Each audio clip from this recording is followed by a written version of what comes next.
What's up, everyone, and welcome to the 17th episode of the Control Freak Podcast. I am Alex Blackard, or @LessAlex on Twitter. The podcast is proudly sponsored by Team SolitaryPro. They let me do this podcast and support going to a bunch of tournaments. This week's episode is going to be about all things Throne of Eldraine. Usually we're talking about blue-white control and modern. We are typically talking about Jace, Teferi, Force of Negation. But yeah, this week I do have a special guest, Mr. Adam Cohen. He is a... Hello. Yeah, go ahead and introduce yourself, and if you want to shout yourself out. Sure. My name is Adam Cohen. I am a blue-white player, but fan of all things blue, member of SolitaryPro, and I am happy to talk about the busted cards coming out in this new set, which I am loving the flavor of. Oh yeah, there's only a few of them, right? But yeah, you are a puzzle boxer. Yep. I am a fan of Narset and playing Splinter Twin, and since I can't do both in the same deck, I decided to play Teferi's Puzzle Box, Yeah. which is basically the same thing. Yep, definitely. But yeah, everybody, if you dig this podcast and you want to help support it, just hit that follow button. Tell all your friends, tell all your fellow blue-white mages, and the best way you could help support it, go on over to the Apple Podcasts. Go ahead, give me a 5-star review and say a couple of kind words on there. It really, really does go a long way with their analytics and how they rank podcasts and stuff. I would definitely appreciate it if you would do that. I also have a YouTube channel and a Twitch channel that I'll, of course, link in the description below. But yeah, we have a lot of cards to talk about because this set is strong. This set, It's so good. it's so good. I love the flavor. I love the cards. I'm really excited. So, I mean, we have a lot to talk about, so let's kind of dig into this. The way that we're going to do this, for those kind of following along, we're going to go on to Mythic Spoiler and just kind of go left to right and talk about the cards that we believe will be showing up in Modern. Not really giving any kind of ranking or anything, just kind of talking about our thoughts on the cards that will potentially see play. So, yeah, you ready to get into it? I'm into it. Awesome. So the very first card is going to be a blue card. This card's kind of been a little controversial on Twitter. Everyone's kind of questioning why it's a mythic, but I definitely dig it, and I think that it may find a home in Modern. Maybe not, but it's Brazen Borrower. We saw something similar with Nimble Obstructionist, which didn't really get to see a lot of play because it was one or the other. Right. Brazen Borrower has some increased practicality, right? So it being two different names. What was the other one? Petty Theft, which is just a general bounce spell, which means you get to interact really well against, say, a humans player that has named one of these two sides with Medley Mage. Yeah. So, sorry. So just to say the cards, so Petty Theft is the instant side. It's return target non-land permanent and opponent controls to their hand. And then the fairy side, the creature side, is flash flying, and then Brazen Borrower can only block creatures with flying. So I really think that a lot of these cards, because we've never seen this type of card before, we don't know how it really interacts when we're actually playing. I think some of these are going to be like sneaky good, especially in Standard. I think a lot of these cards, we're not going to talk about their Standard implications because we're just here to talk about the Modern stuff, but especially in Standard and even in Modern, I think this card could pop up. Yeah. So effectively, these cards are almost like they have flashback, which, like, having a split card which sort of has a form of flashback is really interesting. It effectively reads draw a card. And depending on the abilities stapled onto that card, it might be really, really good to have both available to you. Yeah, it's funny how Magic, as we break things down and break them down to their like finest parts, everything basically has either kicker or flashback now. Yeah. There's one other thing I actually wanted to mention about Brazen Borrower that I don't think people are really aware of. You can cast the adventure side from the graveyard with Kess. which is new to Modern because of Modern Horizons. Wow. Okay. So having a perpetually available bounce spell that's also a 3/1, it has a level of value that you just can keep recycling. And since Keds wants to exile the spell upon resolution, since the adventure exiles it, it does the whole Obsidian Whip scenario where you just send it on the adventure. Yeah, and these are, of course, excellent with Teferi Time Raveler, being able to bounce them after you've already casted the adventure side, and when it comes down, you can bounce back to your hand, go on an adventure, cast the creature, and so on and so forth. I mean, I think that these cards are really, really under the radar right now. Yeah, I think it's interesting. I really do.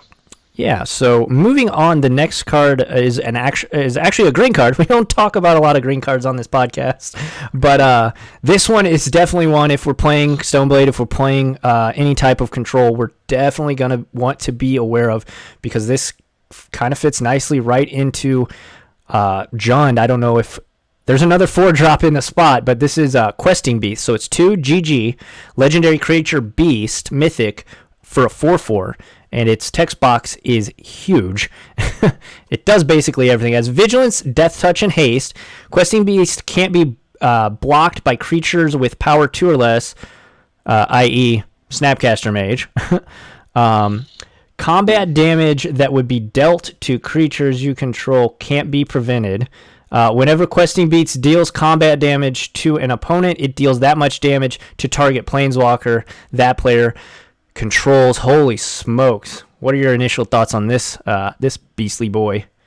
I don't think it's good enough. You don't think it? Wow. I don't. It has a lot of words, and none of them are good enough.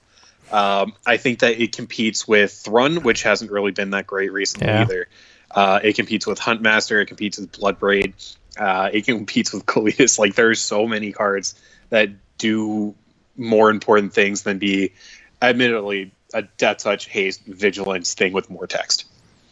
Yeah. Yeah, I mean, the fact that it doesn't... I mean, obviously, I think Bloodbraid is like the best green 4-drop in Modern.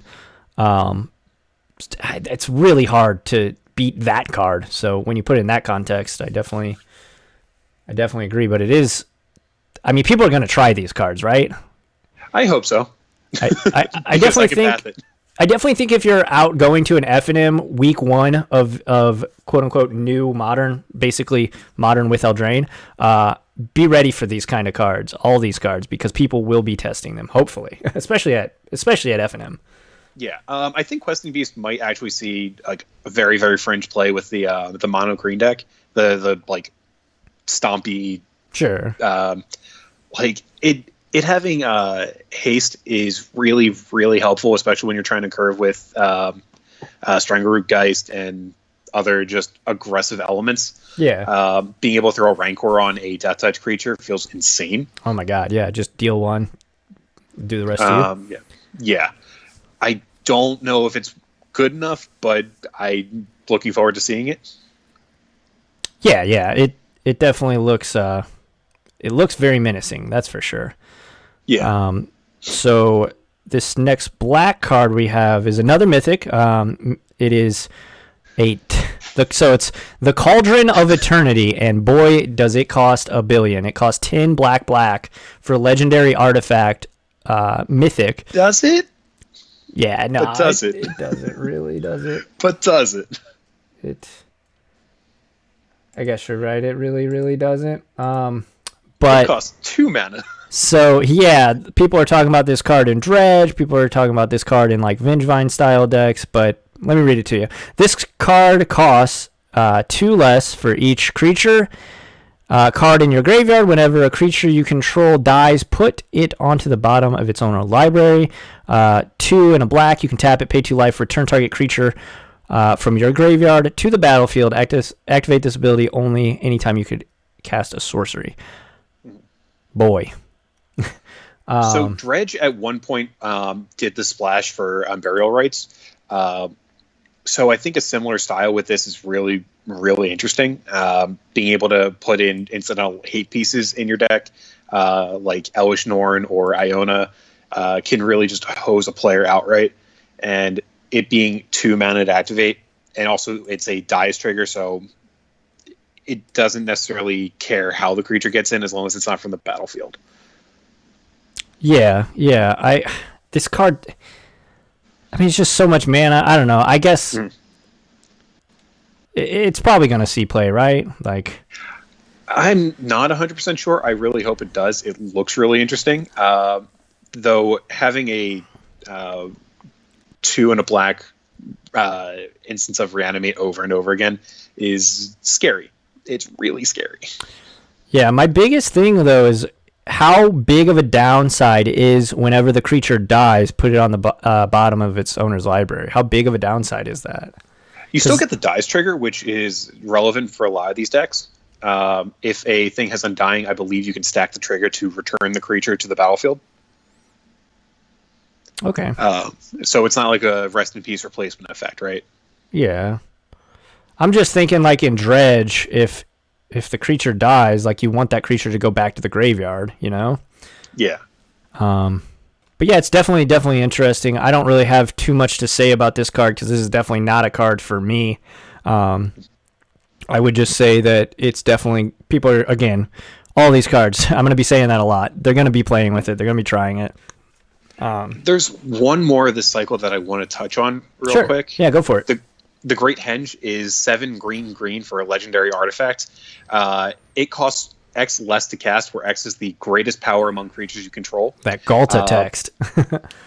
Unfortunately, Galta counts everything. This counts just the biggest thing. The ability is tap, add green, you gain 2 life. And then when a non-token creature enters the battlefield under your control, put 1/1 counter on it and draw a card. That part is the interesting thing to me.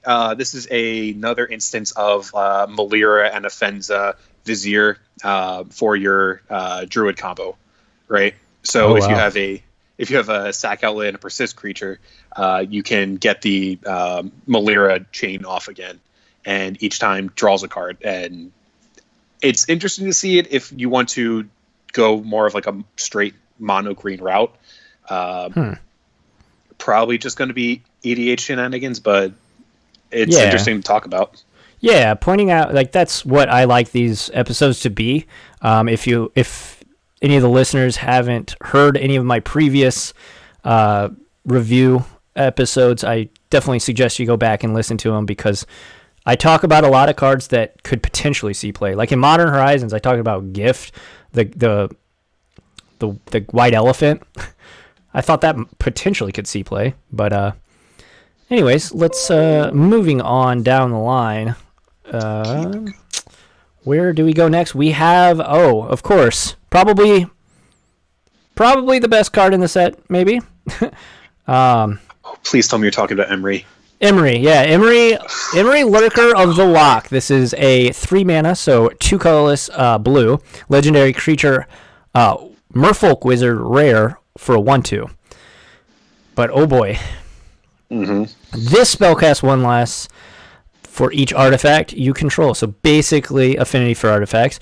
When it enters the battlefield, Lurker of the Loch, you mill the top 4 cards of your library, and then you choose an you can tap it to choose an artifact in your graveyard, and you may cast it as long as it's a artifact. So Urza is probably going to try this. I think it's definitely plausible that it ends up finding a home in Urza. Also, Lantern Control. Ooh, yeah. Yeah, which is a deck that, yes, I've played before. I actually am a big fan of that deck because I hate creatures. But, yeah, I mean, I think this card is pretty much... It's got to be the best card in the set, right?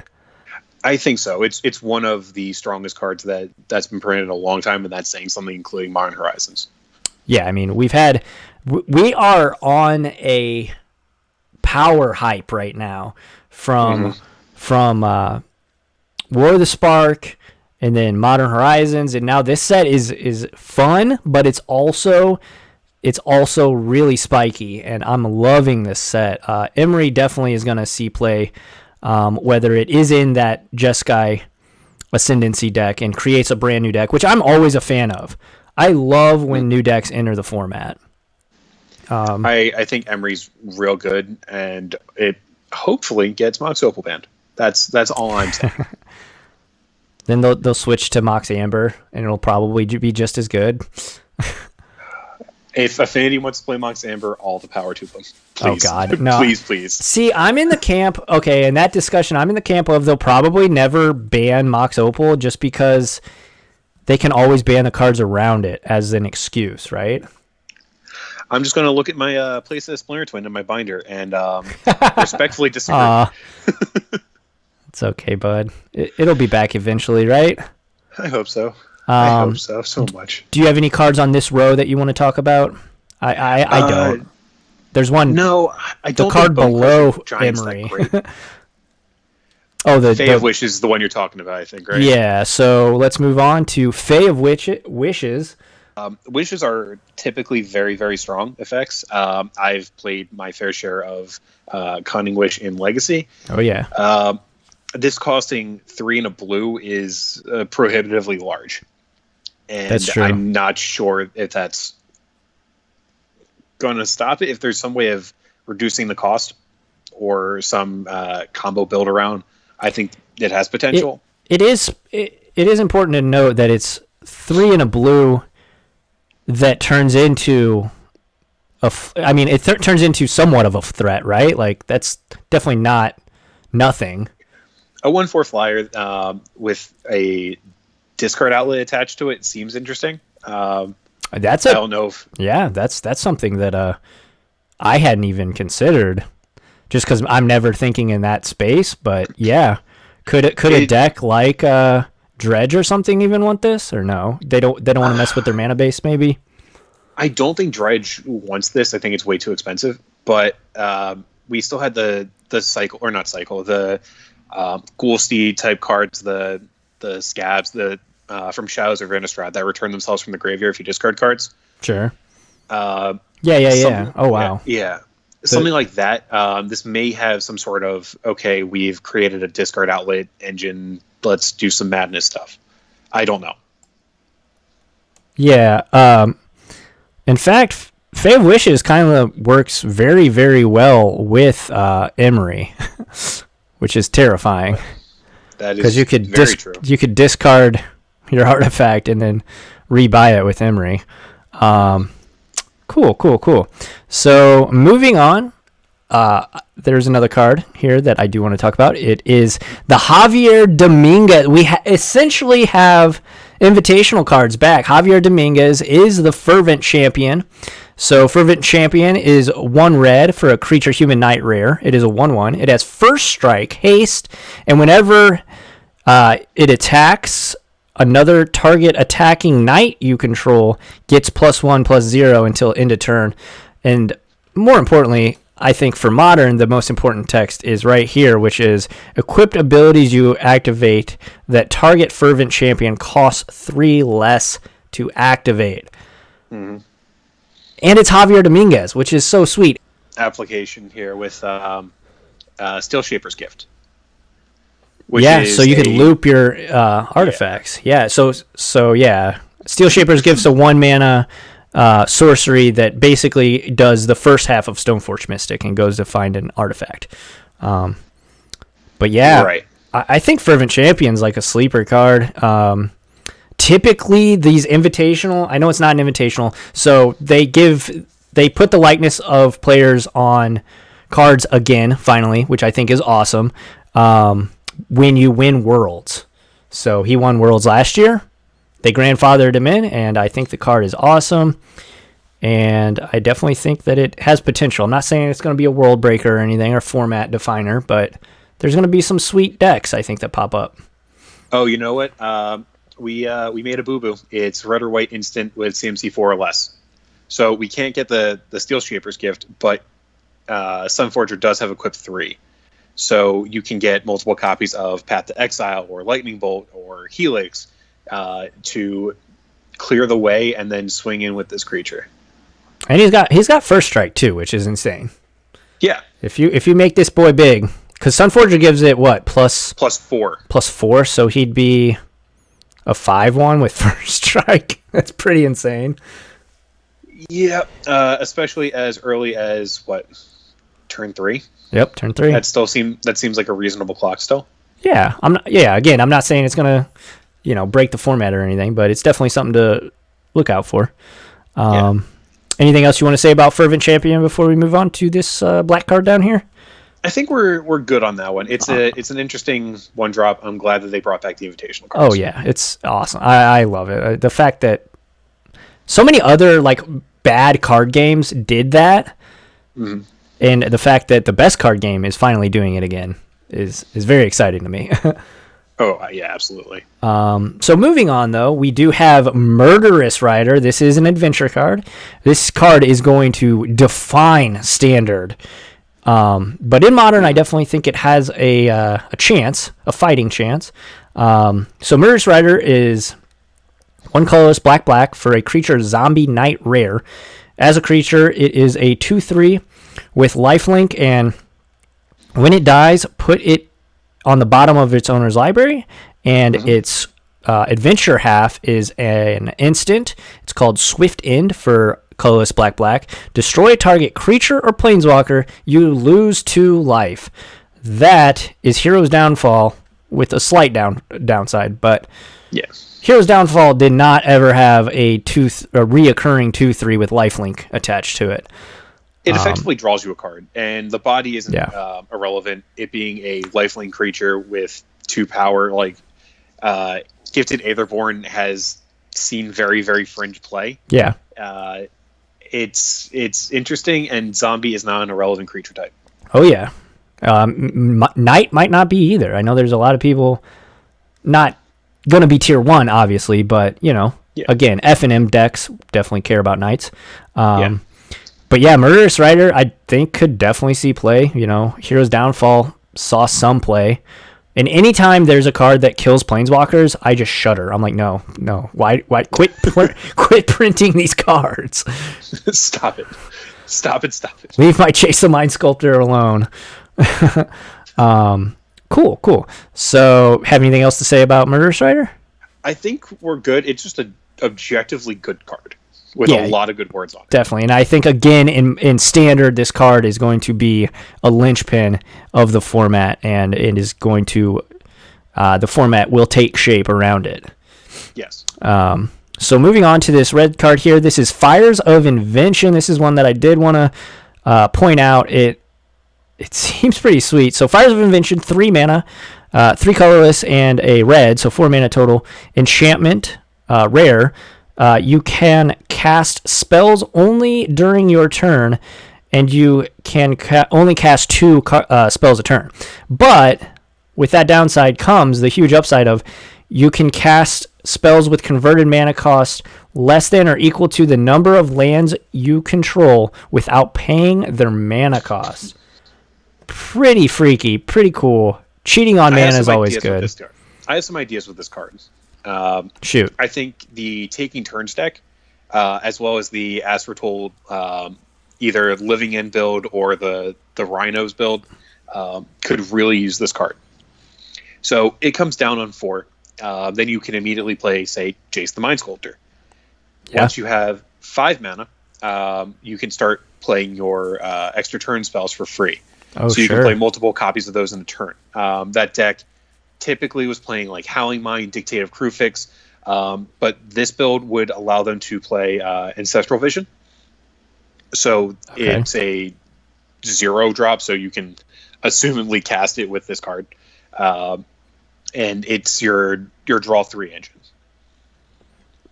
Yeah. So you just chain extra turns and win. Very, very cool. Yeah, I hadn't even thought about that. I just thought, being able to look at me. I'm like Johnny Fairplayer over here, like just trying to like eke out an extra spell every turn for free. But yeah, being able to take all the turns also sounds equally as good. You make some Rhinos, you draw some cards. Make some Rhinos, draw some cards. Yeah, Crashing Footfalls is criminally underutilized. I think eventually that card will see some play.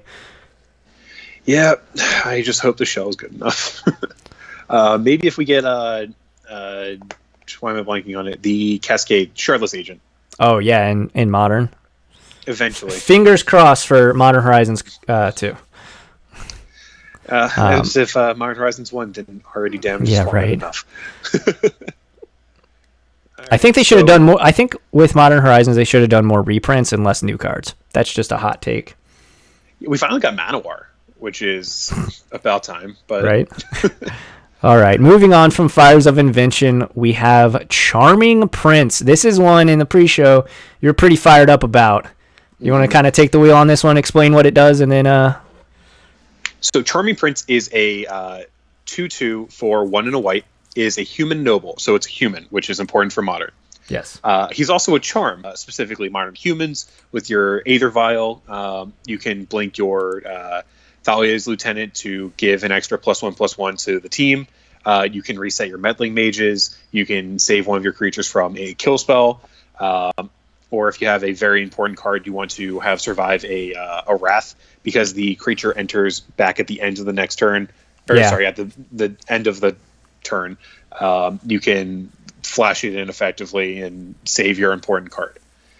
This card does a lot of stuff for a very low cost with very relevant creature types. Oh yeah, human especially, not so much noble, but yeah, humans very, very big. Yeah, I really don't like these new modal. It seems like they're making more and more cards for best of one. I get that they're pushing Arena. I love the fact that Arena is a thing, but boy, these new. Give us a blue one. Give us a blue one. We got Brazen Borrower. No, it's not Knight of Autumn or Charming Prince, though. Oh man, this card is super sick. The fact that they can, like you said, vial it in to eat a removal spell. It's just so much value. It's good against grindy decks. The Scry 2 is awesome there. It's good against the aggro decks or burn. Obviously gaining some life, and oh my gosh, this card, it's going to be a thing. It will be a thing. I know humans is kind of taking a back seat recently, but do you think this puts it back on the map, or? I think it definitely helps. I even think that blue-white might want to play it. The fact that it can blink a Snapcaster Mage, it can blink a Stoneforge Mystic. Okay. So you can get another equipment, you can get an extra rebuy on your Path to Exile, your Opt, whatever it is. I think that's really interesting. The builds that we're playing, Restoration Angel, may want it. You have the Wall of Omen slot that we've gone back and forth on. I think that this fits that role really well. Being a 2-drop blocker that either gains you life, digs you to cards, or generates some kind of value. Yeah, and I definitely think like Snow Herder style decks. Oh God, yeah. I'll be interested to see if they like this or Knight of Autumn more. I think in that deck, probably Knight of Autumn's a little bit better. But being able to just bounce all of the things with this over and over and over forever is pretty big game. It's really, really good. It can give... so if you were playing, say, Lyra or something, you can attack with it, gain your life, blink it, and then it effectively has Vigilance. Yeah. Yeah, it's definitely one of the better cards. I definitely think it's probably in my top 5 for sure. I'm gonna get a playset and foil just to be on the safe side. Definitely. So moving on, another red card here, Iron Crag Feet. So this is a bit of a troll card, Wizards. What are we doing here? Maybe not all the listeners know. You and I tested Twiddlestorm pretty heavily. I also play Giftstorm a little bit. I dabble. Definitely not too proficient with it, but I thought this was like the next coming of we're back. Storm is back, and then it says you can only cast one more spell this turn, and I was just like, oh, they teased us. So there is a I don't want to call it a Storm variant because it really isn't, but Belcher. Okay, yeah, I've yeah. So Goblin Char Belcher is a 4-mana artifact, 3 in tap. Reveal cards from the top of your library until you reveal a land. If that land is a mountain, it deals double the damage. Otherwise, it just deals as many damage equal to the number of cards you revealed. Yeah. For to play Belcher, 3 to activate. So this is a ritual that can go in that Belcher deck. Yeah. I don't know if that gives enough consistency to the deck for Modern, but I think it is potentially able to see play in that kind of build. Sure. Yeah, that's interesting. I also saw shenanigans like in mono red Prison, so you could go Simian Spirit Guide, ritual this into Karn. Okay. Karn Liberated, and then those are me. Like, I think both of those decks are not excellent. I definitely think the mono red Prison deck is definitely a more real deck than than Belcher, but I don't know. It's interesting. It's fun. I'm sorry, what? Hurtful but fair. Yeah, right. Wizards, stop teasing me with Stoneforge Mystic. Okay, you unbanned her. Now let's get a reprint and get these prices down. Let the people play. Me and my buddy Jeff both thought that it was going to be Stoneforge Mystic, and then we got this like less than excellent card, and we're like, oh man, next. That's my little gripe. It's really good art, though. Like, no, the art's amazing. Really art. Shout out to the artist. Can't really read it. It is. I can't even see the name from here. Yeah. Yongray Choi. Yeah. Great art, but not Stoneforge. Pass. Next. Let's go with the most broken card in the set. Yeah, if you want to talk about it. Huge margin. Yeah, go ahead and explain it. So once upon a time, there was a instant for 1 and a green. This is a green card that cantrips for free in Modern. And we have London Mulligan. With the London Mull. And also, was it Neobrand is a deck that wants to find Allosaurus Rider and the lands to play Neoform on turn 1, turn 2. Yeah. Also, Tron is a deck that is still doing well. Yep. And this finds Tron land. Yes, it does. Yes, it does, Adam. Want it? I am beside myself with this card. I do think Emery is the best card in the set, but this is if Emery is 1A, this is like 1B, right? I would say it's 1.1. Nice. Yeah, this card is excellent. Tron's gonna test it out. Whether it's definitely not as good as oh shoot, I'm blanking on the name of the card. The 1 green. Stirrings. Yeah, Ancient Stirrings. I don't think it's that good, but it will be a complimentary. They have like 3 to 4 flex spots that they could put a couple of these in. It's just more consistency. As if that deck isn't already consistent enough. Amulet Titan would also really like this card. Yeah, absolutely. So not only do you get to dig for your Titan, dig for one of your lands that a lot of them are just value pieces, or your Karoo to chain off. But because the way the deck functions with their Karoo lands, everything functions on usually 2 CMC. Yeah. So tapping a Karoo land for an actual hard cast of this is not unreasonable. Definitely. It can find Azusa, it can find Titan, it can find sideboard pieces like Rex Sage. I'm not looking forward to it. No, yeah, this card is going to be very good against control decks, so get ready for it. Have those Force Negations at the ready.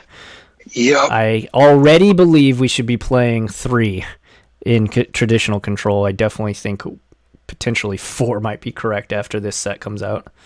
Depending upon how the meta shifts, of course. That always matters. Yeah. I'm not looking forward to it. Let's just put it that way. So moving on down the line, we have a black artifact. This is a Wishclaw Talisman. So 1 in a black, it's an artifact, it's rare. It enters the battlefield with 3 wish counters on it. You can tap a colorless and tap it, remove a wish counter from it, search your library for a card, put that card into your hand, then shuffle your library, and opponent gains control of the Wishclaw Talisman.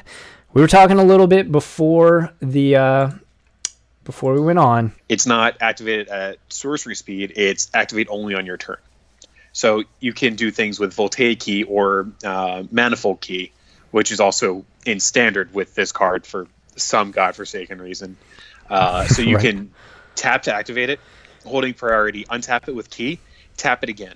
So the end result is 2 counters will come off, your opponent will get the card, and then you're going to tutor 2 spells, or two cards from your deck. The likelihood being that you are going to be able to find a 2-card combo or even the second half of your combo with this card at a very, very efficient rate. I am terrified of what's going to happen. Yeah, especially in Standard. In Modern, though, being able to... So think about this in like a deck like Ad Nauseam. Yep. Oh my God. They just go get whichever piece of the combo they don't have, and then they win the game, and you never get the card because you're dead. Yeah. So it's real good. And it's only 2 mana. It's 2. Like, worst case scenario, you can play it past turn, and then on your untap, you can go off and kill them. Yep. I definitely... And Ad Naus is a deck that does go off at instant speed, which is just egregious. But Ad Naus is like sneaking around too. I've seen it, and I know 5.0 lists are kind of whatever, but it seems like it's been popping up more than usual. Yeah, they do take a bit of a hit because of the popularity of Karn the Great Creator. Yeah, but true. Even with that, they can just instant speed kill you. Yeah, absolutely. So moving on from the Claw, we'll move on to the most cringy artwork I've ever seen on a Magic card ever. A better version of Torpor Orb because it has that or dying. Torpor Orb doesn't have that. So most importantly, this interacts really well with like Arcbound Ravager, with Hangerback Walker, which care about the creature dying for the effect to happen. Yeah. Yeah, I mean, the card's very good. I'm just very, very sketched out by the art. Again, I'm not like talking smack about the artist at all. The art, each individual art is good, but it's just too much for me. It's like overload, and it's just cringy to me. I'm sorry. I think it would be great without the lips. The halo of lips? I don't even mind the halo of lips. I think the giant floating lips. Yeah, those are pretty terrible too. Like, if you just shifted the image over just a little bit, you'd be fine. I just wish it was just her, honestly. Just her saying shh. That'd be fine. I'd be fine with that.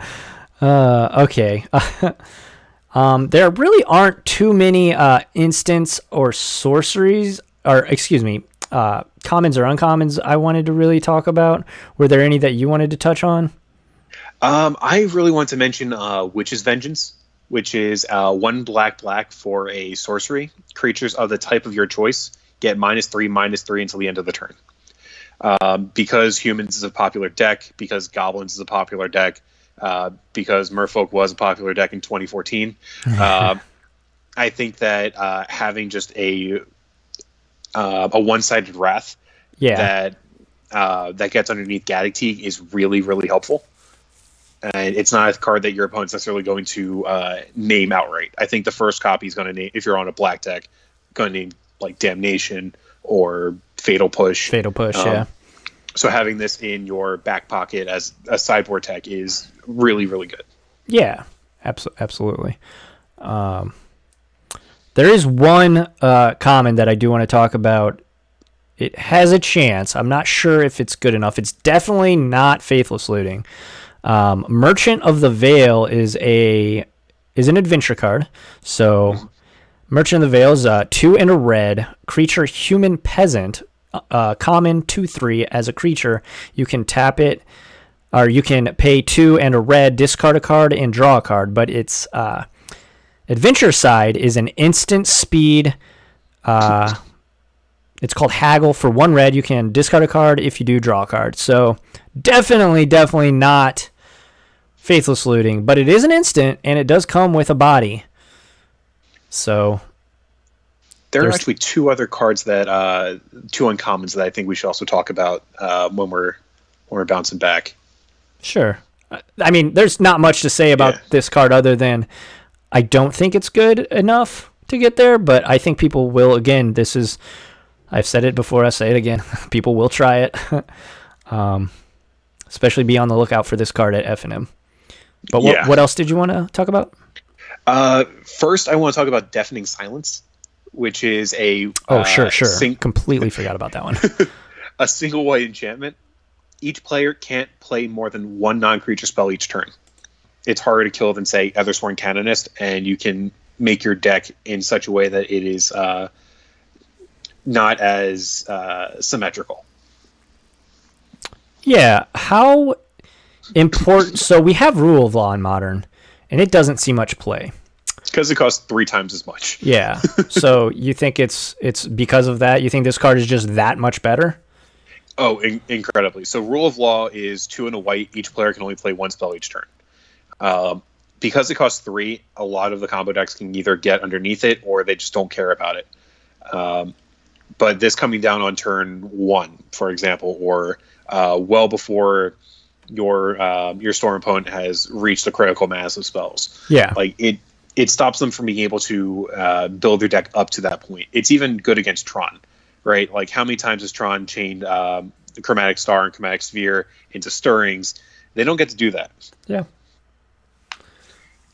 Yeah, I definitely think it's good. I'm just only skeptical because we have effects like this already in the format that I think that Damping Sphere is so good at what it does, and it also hits, because we only have 15 cards, and Modern is such a wide format, Damping Sphere hits both, like, so many decks that I personally would want Damping Sphere over this, but...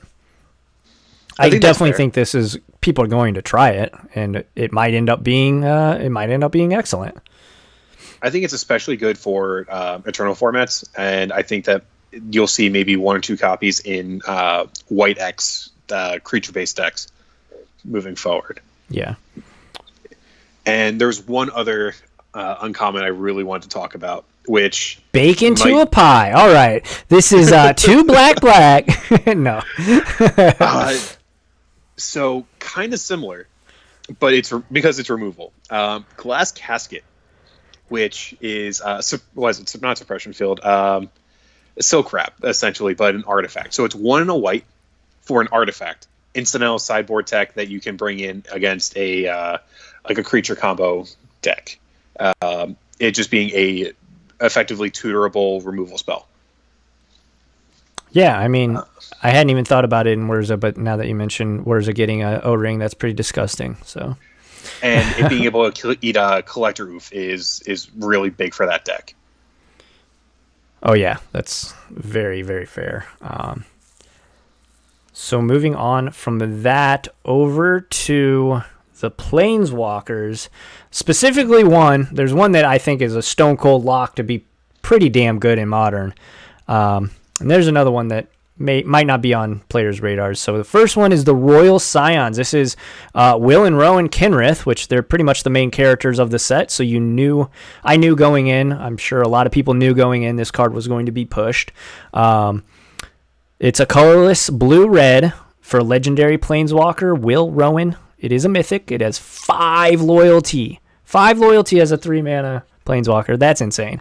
It's +1. Draw a card, then discard a card, which is important. The fact that it draws it, then discards, actually very, very important. It is a loot, not a rummage. Very important. Then it has 2 +1s, so +1 again is target creature gets +2/0, gains first strike, and trample until end of turn. And then it's -8. You get to draw 4 cards. If you do, it deals damage to any target equal to the number of cards in your hand. Let's ignore the ultimate, because ultimates, you rarely get to them. They typically don't affect the game all too much, usually. Both of the upticks are excellent. Now, the one thing I'm hearing from a lot of people are, it can't really protect itself. The 6 loyalty protects itself. 6 freaking loyalty turn 3. If you're on the play, their Goyf is not nowhere near a 6-power duder yet. Maybe 3 or 4 if they're lucky. But Holy smokes. I just want to do bad things with this and Geist to Saint Traft. Oh my god. Ooh, that's not something I was thinking of, but that's a really, really strong interaction. What were you thinking of? I think that this slots into Grixis Shadow really, really well. Yeah. Because it gives First Strike and Trample, along with a +2/+0. Gurmags get huge. Shadows get Trample. You can even maybe try to make Arclight Phoenix work again. Turns out when you give your Crackling Drake Trample... Oh my god. Holy smokes. Or you're attacking with a flying First Strike... Trample or with 5 power in the air with haste, you kill them real quick. And it's a way of putting birds in the bin, which we have lost because of looting. Yeah, putting birds in the bin is very hard to do now, at least very reliably. Royal Scions, card's excellent. Drawing cards is always good. Discarding them, obviously excellent as well. I think... maybe even like the Through the Breach deck might want this, that just like it top 8'd a GP recently. Unfortunately, they top 8'd and it was a team tournament, so they didn't actually top 8. So team tournaments, so team GPs, you have to top 4 to actually get your Pro Tour invite. So, but I think I didn't know that. Yeah, God, yeah, that's bad. yeah. So the Royal Scions is pretty sweet. I definitely think it's going to show up in some capacity. And then we have Garruk, Cursed Huntsman, which this card is just basically a giant... It's Elspeth, right? Sun's Champion. So... ish. It's ish. I don't know. Could you imagine this in Jund, though? I don't think Jund would want this. I think Vraska Relic Seeker does the same thing, but better. Yeah, that's fair. That's fair. I don't know. It's something I wanted to point out. It is. I guess I should. It is a 6 mana Planeswalker for black-green legendary Planeswalker Garruk Mythic 5 loyalty. They love putting 5 loyalty on Planeswalkers nowadays. You get to create 2 black and green wolf creature tokens with. When this creature dies, you get to put a loyalty counter on Garruk, and then it has a -3, destroy target creature, draw a card, and then -6. You basically win the game. You get an emblem that says creatures you control get +3/+3 and have trample, so overrun. It's interesting because this is, I think, only the second Planeswalker that can't put loyalty on it itself outright. Yeah. It's this and Sark and the Mad can't actually generate. I guess Kaya too, but yeah, the old Kaya. Yeah, it making 2/2/2s or just being a kill spell that draws a card is interesting. It comes at a steep cost at 4 black-green. Yeah, but I think that the green decks are very ramp heavy for this upcoming standard. So, yeah, definitely. Oh my gosh, this card in standard is going to be excellent. Yeah, especially with how good black is poised in standard right now. Yeah. Yeah, definitely good in standard. I just thought it was worth mentioning because Garruk is a sweet character. He's finally back. He's my favorite. He's one of my favorite Planeswalkers. He's definitely, he is mine too, which is weird, right? Because I'm a blue mage, but I do love Ral, but Garruk's I love Ral. Ral's there. OG Ral is my favorite. Oh yeah. Cool. Moving on, there is one other multicolored card that I know you were pretty stoked about and you wanted to talk about. Dance of the Manse? Yes. Go ahead and... A certain blue-black card that you were really hyped on. Yeah, Drown in the Lock.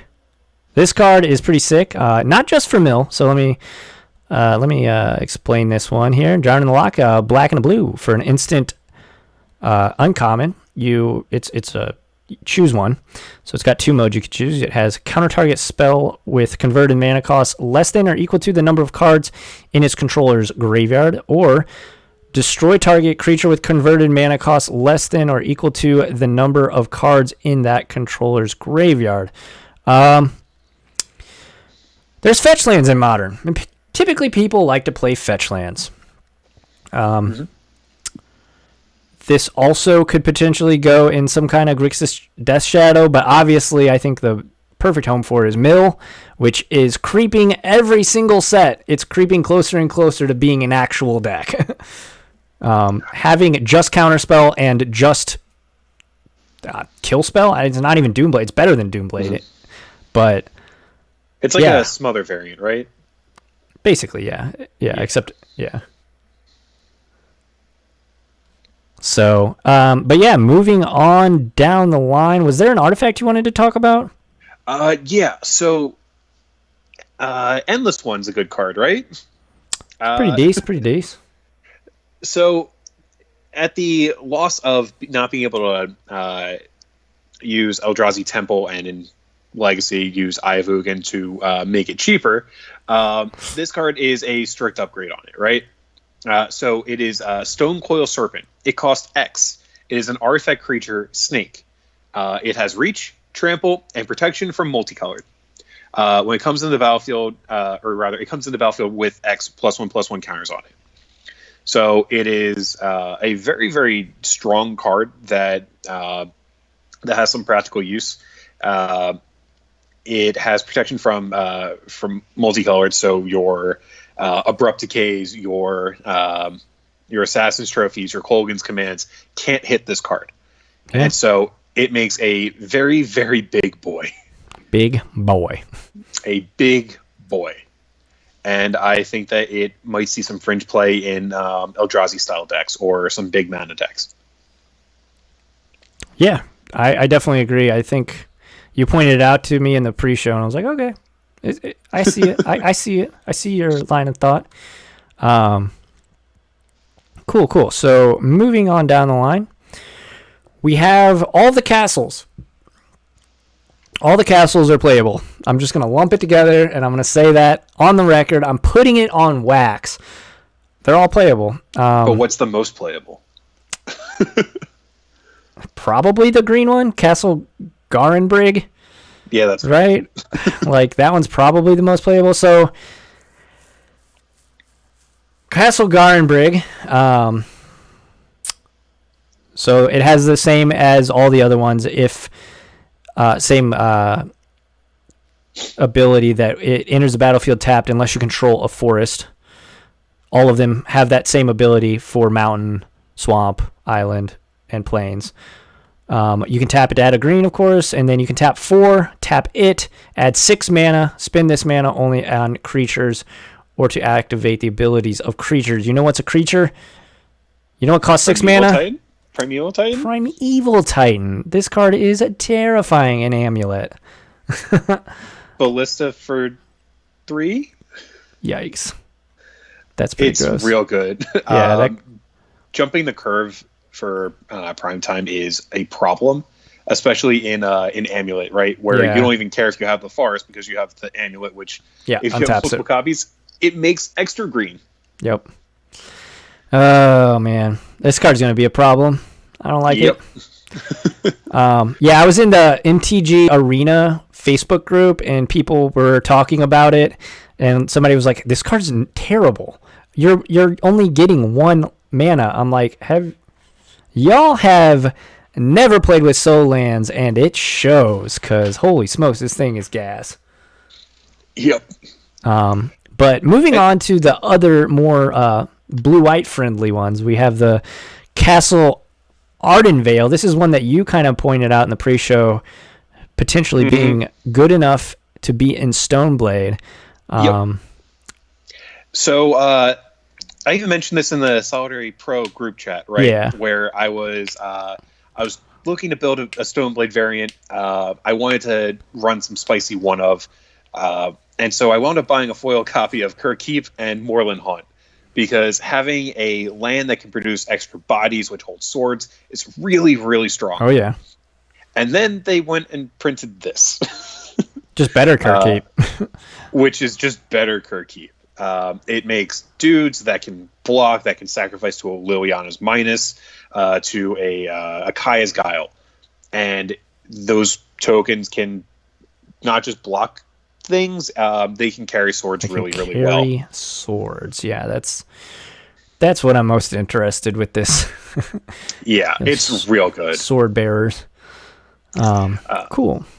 But Castle Vantress, if you are on Twitter and you are following the blue-white side of Twitter, blue-white control Twitter lost their freaking mind when Castle Vantress was spoiled. So it's one of those lands. It enters the battlefield tapped unless you control an island. It can add for a blue. It taps for 2 blue. You can tap it to scry 2. Holy smokes.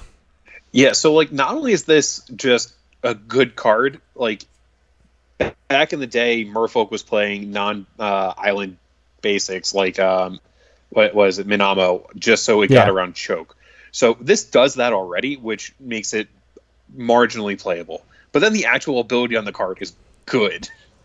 Like, it's real good. Yeah, scrying 2 is like no joke. If you're new to blue-white and you're kind of scratching your head as to why both me and Adam are kind of freaking out over this card, scrying 2 late game against Jund, it's invaluable. It's so good. So oftentimes you will you'll pass the turn with a bunch of mana up, expecting to counter a thing or just not wanting to go shields down against a or a combo opponent, right? Yeah. And then your opponent passes back because they're like, I'm not going to walk into your cryptic command. I'm not a dumb person. So then you get to scry 2. Yeah. It's I'm seeing a lot of people compare this to Azcanta, the Sunken Ruin. The problem with that card is, well, if you're playing pure control, you should probably just be playing Narset at this point.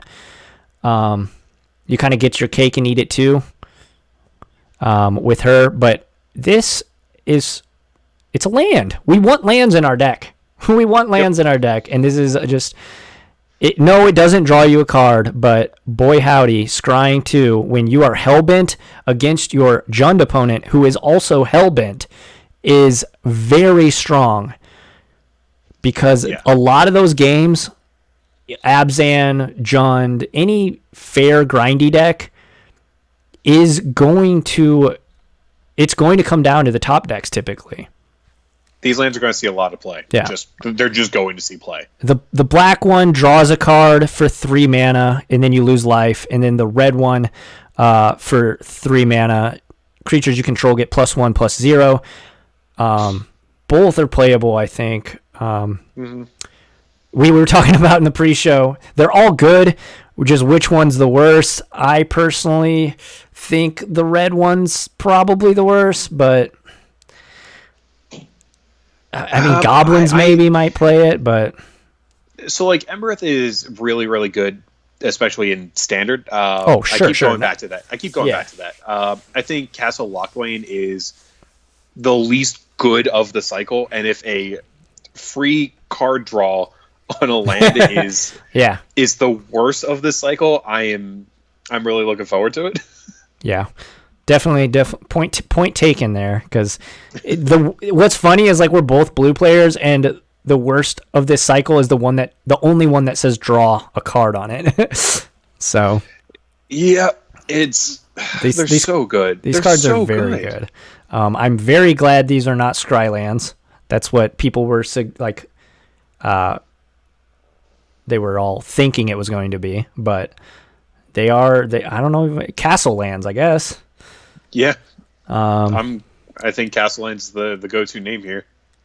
There is one last card on the list, and this one, if Castle Vantress sparked a fire under the blue-white control community, Mystic Sanctuary just lit it ablaze, because holy smokes.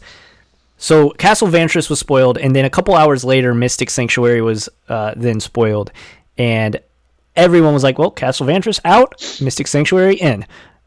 Unless you are on the other side of that coin, who thinks this card is hot garbage, unplayable, throw it in the trash. Yeah, we're actually on the opposite side of this debate. Mystic Sanctuary, so it's a land. It is an island. It is common. It taps to add for 1 blue. It enters the battlefield tapped unless you control 3 or more islands, so 2 other islands, because this is an island. When it enters the battlefield untapped, you may put target instant or sorcery card from your graveyard on top of your library. Your argument. Go for it.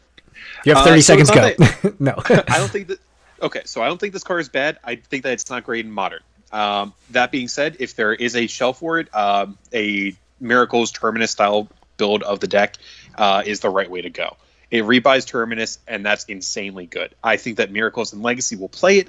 I think that having a fetch-heavy base is not necessarily where Pluit wants to be at the moment. Card is still really, really strong, and I think that certain builds will play it. I think that Castle Ventress is the best general upgrade that we can have. That's my argument. Have you ever casted Cryptic Command every single turn of the game? No, because I like drawing cards that aren't cryptic when my opponents are also drawing cards. So my thought is, you have it up. You don't have to play it necessarily every single turn, right? You could just put it on top of your library, and then, of course, bounce, counter, and then you can... So you're bouncing Mystic Sanctuary. Then you can replay Mystic Sanctuary, put it back on top. Then, if they don't do anything, you get to just draw a card, bounce Mystic Sanctuary. Like, it might end up being too cute. Let me just say that. But the fact that we can do it, I mean, it's so dope. I don't know. I'm here for it. Yeah. I want to try it at least. I want to get a couple foils. Probably get a playset. They probably won't be very expensive. But yeah, I think it's worth it. Like, the card is very, very strong, and I think the build exists for it. I just don't think that that's where I want to see blue-white go. If we're back on Terminus, sure, I'll play it. I don't see Terminus coming back anytime soon, just because graveyard decks have taken a hit recently, and we weren't even playing Terminus when graveyard decks were at their highest high. I don't think we'll ever see graveyard decks be that good in Modern ever again. Yeah, we might be at a spot where a 1 mana potentially it's an instant speed Wrath is good. I think that just having the consistency of like Verdict is probably better. Yeah, I agree. Because having just one Terminus in your hand opener is like bad, and then you have those hands too where you'll have like 2 of them, and you're like, oh my god, yep, this is abysmal. So once we get Brainstorm in Modern, yeah, it'd be great. Oh my gosh, the format will finally be fixed. Or even just like Amunato or something like that. Something that can put cards from your hand on top of your deck. Yeah, that'd be sweet. And then I'm into it.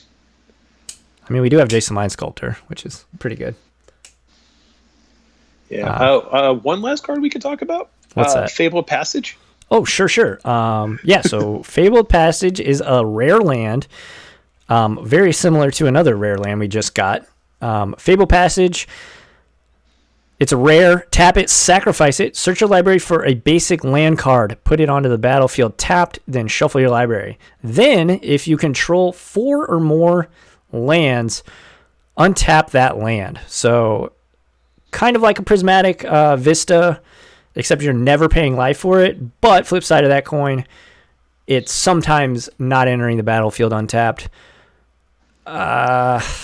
It's Evolving Wilds. It's Evolving Wilds, but rare. It is a better Evolving Wilds. It's Evolving Wilds with upside. I personally am super into having my lands enter untapped early game.